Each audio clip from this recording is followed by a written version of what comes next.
Kenalkan, nama saya Epifani Roni dengan NIM 22110711. Di sini saya akan membuat video mengenai proyek BUAS Sistem Keamanan Jaringan. Tugas pertama, apa saja yang menjadi sistem keamanan jaringan? Yang pertama, firewall. Firewall adalah sistem keamanan jaringan yang mengawasi dan mengontrol lalu lintas jaringan masuk dan keluar berdasarkan aturan keamanan yang telah ditetapkan. Firewall berfungsi sebagai penghalang antara jaringan internal yang aman dan jaringan eksternal yang tidak aman seperti internet atau mencegah akses, dan potensi ancaman lainnya. Yang kedua, antivirus. Antivirus adalah perangkat lunak yang dirancang untuk mendeteksi, mencegah, dan menghapus perangkat lunak berbahaya, malware, dari sistem komputer.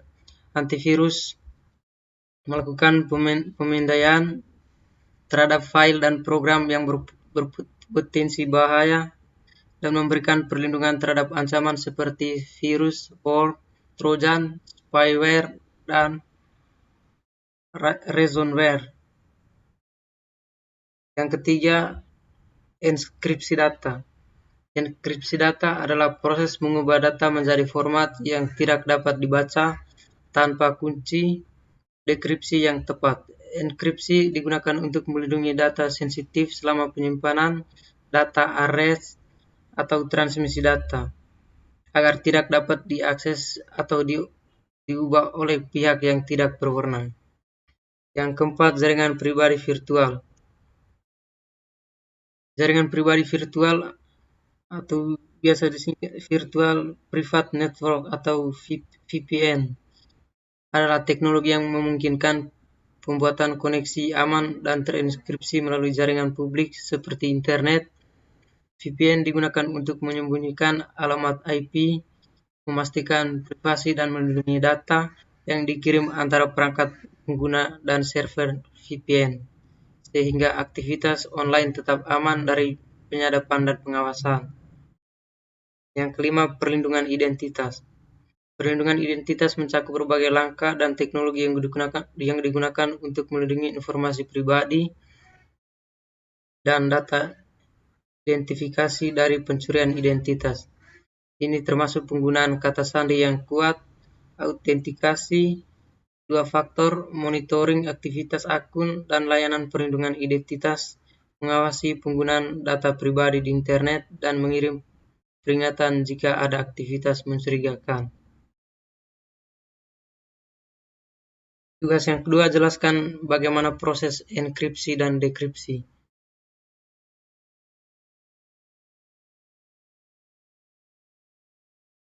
Jelaskan bagaimana proses enkripsi. Enkripsi adalah proses konversi atau transformasi data dari bentuk aslinya menjadi bentuk yang tidak dapat dibaca atau dimengerti tanpa memiliki kunci atau metode yang tepat untuk mengembalikannya ke bentuk aslinya. Tujuan utama dari enkripsi adalah untuk melindungi kerahasiaan dan keamanan data saat data tersebut ditransmisikan atau disimpan, sehingga hanya pihak yang memiliki kunci atau metode deskripsi yang tepat yang dapat mengakses dan memahami informasi yang tersandi. Berikut adalah langkah-langkah umum dalam proses enkripsi data numerik. Yang pertama, representasi data. Representasi data numerik yang dienkripsi harus diwakili dalam bentuk numerik. Misalnya, jika data adalah teks, mungkin perlu dikonversi menjadi bilangan biner atau bilangan bulat terlebih dahulu sebelum dienkripsi. Yang kedua, pemilihan algoritma.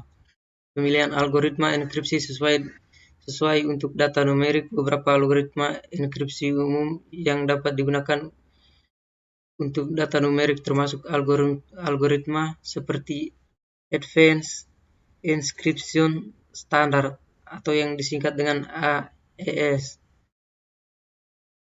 Yang berikut reverse cipher atau yang disingkat dengan RC, atau yang terakhir algoritma kriptografi homomorfik. Yang ketiga, pemilihan kunci. Pemilihan kunci seperti proses enkripsi biasa. Kunci enkripsi harus dipilih dengan hati-hati. Kunci ini akan digunakan sebagai input tambahan dalam algoritma enkripsi untuk menghasilkan data terenkripsi. Yang keempat, inisialisasi algoritma. Data numerik yang akan dienkripsi dimasukkan ke dalam algoritma enkripsi bersama dengan kunci enkripsi yang sesuai. Yang kelima, proses enkripsi. Proses enkripsi algoritma menggunakan data numerik dan kunci sebagai input untuk menghasilkan data terenkripsi dalam bentuk numerik. Proses ini melibatkan operasi matematis atau logika yang kompleks, tergantung pada algoritma yang digunakan. Yang keenam, output dan data terenkripsi. Output data terenkripsi hasil dari enkripsi adalah data terenkripsi dalam bentuk numerik. Ini akan berbeda secara signifikan dari data asli dan tidak dapat diinterpretasikan tanpa memiliki kunci enkripsi yang sesuai. Yang ketujuh, pengiriman atau penyimpanan data terenkripsi. Data terenkripsi numerik dapat dikirim atau disimpan seperti biasa dengan asumsi bahwa data tersebut telah dienkripsi dengan aman.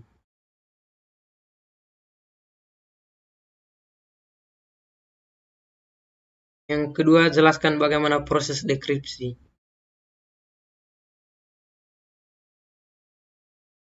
Dekripsi adalah proses kebalikan dari enkripsi, di mana data yang telah dienkripsi dalam bentuk yang tidak dapat dibaca atau dimengerti diubah kembali menjadi bentuk aslinya atau bentuk yang dibaca.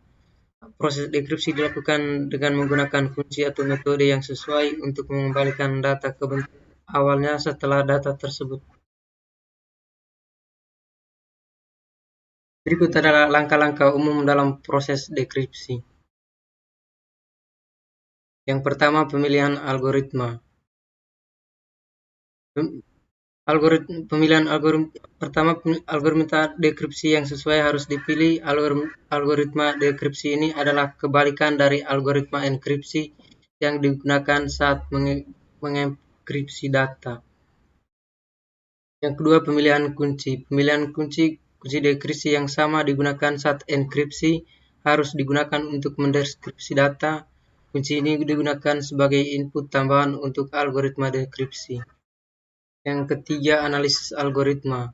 Analisis algoritma data terenkripsi dimasukkan ke dalam algoritma deskripsi bersama dengan kunci dekripsi yang sesuai. Yang keempat, proses dekripsi. Proses dekripsi menggunakan data terenkripsi dan kunci-kunci dekripsi sebagai input untuk menghasilkan data asli. Proses ini adalah kebalikan dari proses enkripsi dan melibatkan operasi matematis atau logika yang sama untuk mengembalikan data ke bentuk aslinya. Yang kelima, output data asli.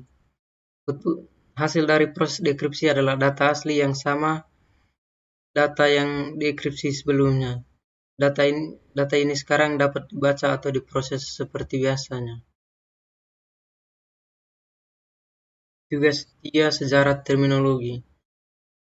Sejarah terminologi erat kaitannya dengan perkembangan bahasa dan pengetahuan manusia sejak zaman kuno. Orang telah mengembangkan kata dan ungkapan khusus untuk menggambarkan konsep dan objek yang berkaitan dengan kehidupan dan aktivitas sehari-hari. Namun kebutuhan akan terminologi khusus semakin meningkat seiring dengan perkembangan ilmu pengetahuan, teknologi, dan bidang ilmu khusus lainnya. Di era modern, pesatnya kemajuan ilmu pengetahuan dan teknologi telah menyebabkan terciptanya sejumlah besar terminologi baru, khususnya di bidang seperti ilmu komputer, bioteknologi, dan telekomunikasi. Standarisasi dan pengolahan terminologi telah menjadi sangat penting yang mengarah pada pengembangan basis data terminologi khusus dan alat perangkat lunak untuk membantu manajemen terminologi. Yang pertama, manfaat terminologi. Manfaat terminologi yang pertama, meningkatkan komunikasi.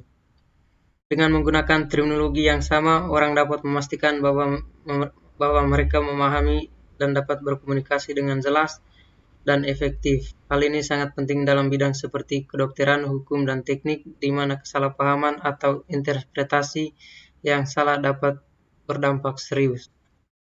Yang kedua, menghindari ambiguitas. Terminologi memungkinkan seseorang untuk merujuk pada konsep atau objek yang spesifik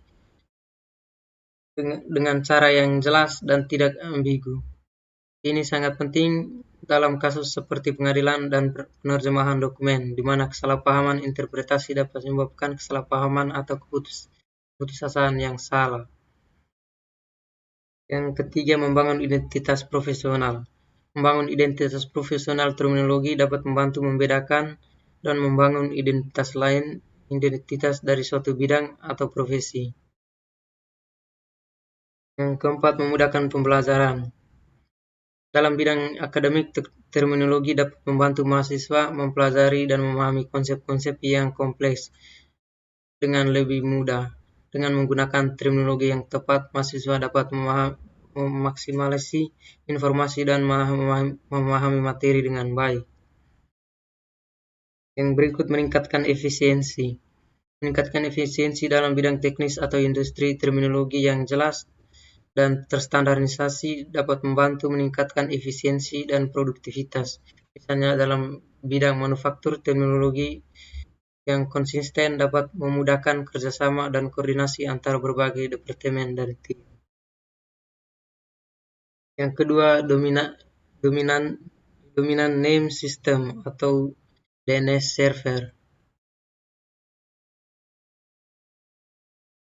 DNS server adalah sebuah sistem yang berfungsi untuk mengonversi nama domain alamat menjadi alamat IP.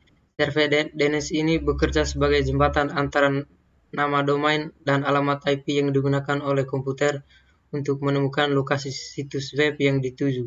Dengan adanya DNS server, kita dapat mengakses website yang hanya dengan mengetik nama domainnya pada browser, seperti www.google.com misalnya, bukan dengan mengetik alamat IP-nya secara langsung.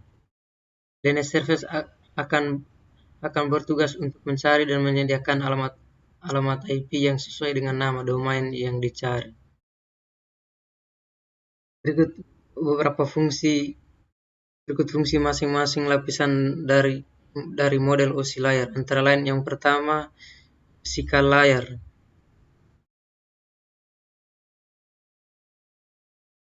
Fungsi dari physical layer menangani aspek fisik dari koneksi jaringan, termasuk media transmisi fisik seperti kabel, sinyal listrik, dan frekuensi radio. Lapisan ini bertanggung jawab atas transmisi bit mentah melalui medium fisik. Yang kedua, lapisan data link. Memastikan data dapat dikirim dengan benar antara node yang bersebelahan pada jaringan yang sama. Fungsi utama meliputi pengalaman fisik, match address, deteksi kesalahan, dan pengendalian aliran. Yang ketiga, network layer. Ini untuk mengatur pengalamatan logis dan routing. Lapisan ini bertanggung jawab untuk menentukan jalur terbaik bagi data untuk mencapai tujuan akhirnya melalui berbagai jaringan. Protokol yang terkenal pada lapisan ini adalah IP, Internet atau Internet Protocol. Yang keempat, transport layer. Fungsinya untuk memastikan data ditransfer dari suatu titik ke titik lainnya dengan handal dan tanpa kesalahan. Fungsi utama meliputi pengendalian aliran, segmentasi, dan reassembly data, serta deteksi dan koreksi kesalahan. Yang berikut, session layer. Fungsinya untuk mengatur dan mengontrol dialog sesi antara aplikasi. Lapisan ini menetapkan, mengelola, dan mengakhiri koneksi antara aplikasi yang berkomunikasi. Yang keenam, presentation layer. Fungsinya bertanggung jawab atas format data. Lapisan ini melakukan tugas seperti enkripsi, dekripsi, konversi, dan konversi format data agar data yang dikirim dapat dipahami oleh aplikasi penerima. Yang terakhir, application layer. Fungsinya untuk menyediakan antarmuka antara aplikasi pengguna dan jaringan. Lapisan ini mendukung berbagai layanan jaringan untuk aplikasi pengguna seperti email, transfer file, dan akses ke database. Tugas yang keempat, UDP. UDP adalah salah satu protokol lapisan transport TCP/IP yang mendukung komunikasi yang tidak andal tanpa koneksi antara host dalam jaringan yang menggunakan TCP atau ID atau IP. UDP User Datagram Protocol adalah protokol yang digunakan untuk proses transmisi data dalam bentuk jaringan. Ini adalah protokol yang berorientasi pada koneksi, yang berarti tidak ada penanganan koneksi yang terjadi sebelum pengiriman data seperti yang terjadi pada protokol TCP. Kelebihan UDP yang pertama, dapat melakukan pesan broadcast. Yang kedua, lebih cepat koneksi karena tidak harus bernegosiasi. Yang ketiga, menghemat memori. Kekurangan UDP, yang pertama, UDP tidak menyediakan mekanisme flow control seperti yang dimiliki oleh TCP. Yang kedua, UDP tidak menyediakan mekanisme segmentasi yang besar ke dalam segmen-segmen data seperti terjadi pada protokol TCP. Yang ketiga, UDP tidak menyediakan mekanisme penyanggaan atau buffering dari data yang termasuk ataupun data yang keluar. Kedua, TCP, Transmission Control Protocol, adalah salah satu jenis protokol yang memungkinkan kumpulan komputer untuk berkomunikasi dan bertukar data di dalam suatu network atau jaringan. TCP merupakan suatu protokol yang berada di lapisan transport, baik itu dalam 7 lapisan model referensi atau model DAPRA yang berorientasi sambungan dan dapat diandalkan. TCP dipakai untuk aplikasi yang menyebutkan keandalan data. Kelebihan TCP yang pertama, TCP/IP bisa diarahkan, artinya ia bisa mengirim datagram melalui rute-rute yang telah ditentukan sebelumnya. Hal ini dapat mengurangi kepadatan lalu lintas pada jaringan, serta dapat membantu jika jaringan mengalami kegagalan. TCP/IP dapat mengarahkan data melalui jalur lain. Yang kedua, memiliki mekanisme pengiriman data yang handal dan efisien. Yang ketiga, bersifat open platform independen, yaitu tidak terkait oleh jenis perangkat keras atau perangkat lunak tertentu. Yang keempat, karena sifatnya yang terbuka, TCP/IP bisa mengirim data antar sistem komputer yang berbeda yang menjalankan pada sistem-sistem operasi yang berbeda pula. Yang kelima, TCP/IP terpisah dari perangkat keras yang mendasarinya. Protokol ini dapat dijalankan pada jaringan Ethernet, token ring, dan bahkan melalui sambungan telepon. Kekurangan TCP, yang pertama, jika mengirim data yang kecil akan lebih sulit karena harus handshaking terlebih dahulu sehingga lebih lambat daripada UDP. Yang kedua, tidak bisa broadcast karena TCP bersifat bantuan, jadi pengirim data satu persatu.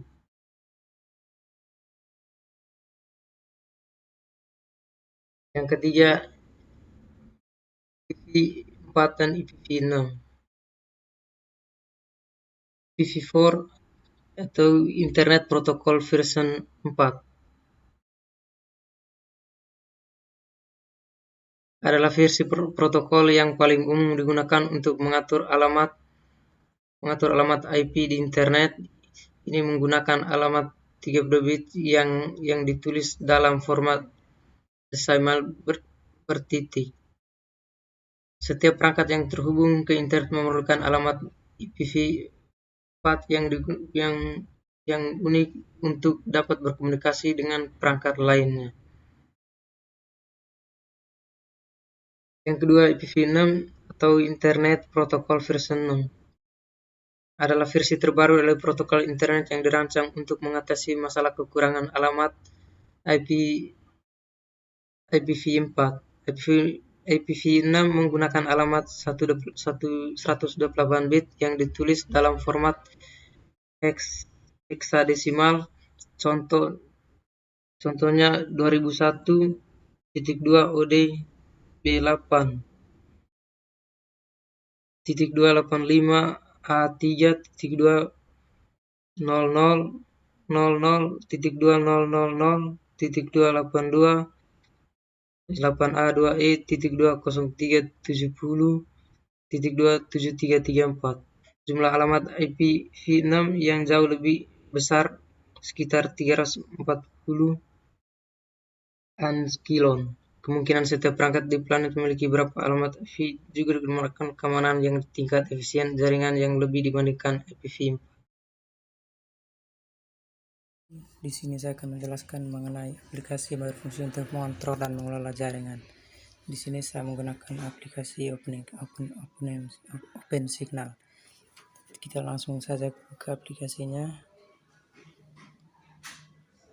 Di sini ada 4 tools. Yang pertama seperti gambar data yang ini, yang kedua yang statistik, yang ketiga cover game maps, dan yang keempat navigasi atau navigator. Saya akan menjelaskan satu persatu tools yang digunakan. Yang pertama tools data seperti yang ini. Di sini ini adalah untuk menguji kecepatan jaringan yang kita gunakan. Yang pertama itu ada uji kecepatan yang ini. Fungsi dari atau kata lain dari uji kecepatan yaitu run speed test. Fungsi run speed test pada aplikasi OpenSignal adalah untuk mengukur kecepatan internet, termasuk kecepatan unduh dan unggah serta latensi. Ini membantu kita memahami seberapa baik koneksi internet kita bekerja di lokasi tertentu. Yang kedua, uji video. Di uji video atau biasa disebut run video test. Fungsi tools ini untuk mengukur dan menilai kualitas jaringan seluler atau WiFi saat streaming video. Tes ini biasanya mencakup yang berikut statistik, yaitu berapa statistik di sini saat kita menggunakan jaringan seperti 2G, 3G, 4G hingga 5G. Yang berikut cover game map yang ini. Fungsi dari cover game map pada aplikasi OpenSignal untuk menampilkan peta cakupan jaringan seluler di berbagai lokasi. Yang keempat navigator atau navigasi. Berfungsi untuk menampilkan lokasi menara seluler terdekat yang dapat membantu dan menentukan penyebab masalah atau memilih tempat dengan cakupan yang lebih baik. Bisa juga mengarahkan kita ke tower atau jaring atau seluler terdekat. Teman-teman, itu saja penjelasan dari saya. Sekian dan terima kasih.